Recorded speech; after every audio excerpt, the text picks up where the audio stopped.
नमस्कार मित्रांनो, मी तुमचा host fit minded sneaky UV. तुमचं सगळ्यांचं स्वागत आहे माझ्या वेट लॉस जर्नीवरती. आता मध्ये आपला जेव्हा म्हणजे व्हिडिओ पण टाकलेली मी आपली जेव्हा 2.5 महिने गॅप पडलेली ॲक्च्युली, पण आता परत 3 दिवस, आता चौथा दिवस आहे चालू केला. तरी तुम्ही पाहत असाल पूर्ण माझी बॉडी आता हीट झालेली आहे आणि प्लस घामाघूम झालेली आहेत, कारण आता मी रनिंग केली आणि प्लस कार्डिओ चाललेला. तर डोक्यात आला माझ्या की चला एक व्हिडिओ काढूया ज्याने शेअर करता येईल तुम्हाला पण. आता जो पण व्हिडिओ तुम्हाला समजा वर्कआउटचा टाकतो आहे तोच वर्कआउट मी माझ्या याच्यात ठेवलं वेट लॉसमध्ये, आणि त्याच्याच मदतीने मी माझं टोटली 23 kg म्हणजे 23 किलो वजन कमी केलेलं आहे. तर असं नाही की आपल्याला वेट लॉस करायला काही स्पेशल वर्कआउट असतात, ते नॉर्मलच. माझं 5 ते 6 प्रकारचे वर्कआउट आहेत.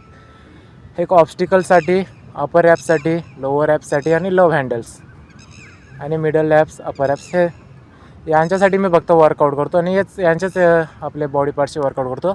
आणि त्याच्या मदतीने माझं टोटली 23 kg फॅट डाऊन झालेलं आहे. आणि तोंडाची शेप पण माझी बदललेली आहे. आधी तो गोल चेहरा होता माझा.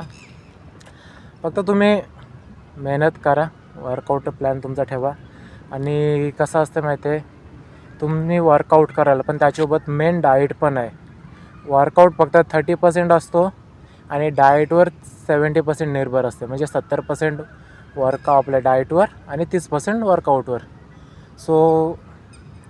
जर तुम्हाला वेट लॉस करायचं आहे तर DM करू शकता मला. इंस्टाग्रामवर DM करा किंवा व्हॉट्सअपला मदत, जर नंबर असेल तर व्हॉट्सअपला करा. जर तुम्हाला डाएट हवे असेल वेट लूजसाठी, व्हेज नॉनव्हेज, मी स्पेशली व्हेजचं नॉर्मल ठेवतो, बट नॉनव्हेजसाठी पाहिजे असेल तर नॉनव्हेजसाठी पण भेटेल करून.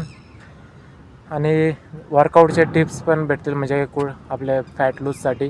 ती माझी गॅरंटी असेल प्रॉपरली. जर तुम्ही वर्कआउट आणि डाएट माझ्या हिशोबानं कराल तर ती माझी गॅरंटी आहे की तुमचा महिन्याभरात मी 4 ते 5 किलो वेट उतरवून देईन. आणि जर प्रॉपरली केलं तर आता मी माझ्या एक्सपिरियन्सनुसार माझा स्वतःचा वेट मी 8.5 ते 8 kg डाऊन केलेला आहे महिन्यात. 1 मंथमध्ये मी स्वतःचं 8.5 kg वेट पण डाऊन केलेलं आहे. फक्त डिसिप्लिन आणि वर्कआउट. डिसिप्लिन मेन आहे. तुम्ही डिसिप्लिन मेंटेन ठेवा, बाकी सगळं होऊन जाईल. भेटूयात आपल्या पुढच्या एपिसोडमध्ये.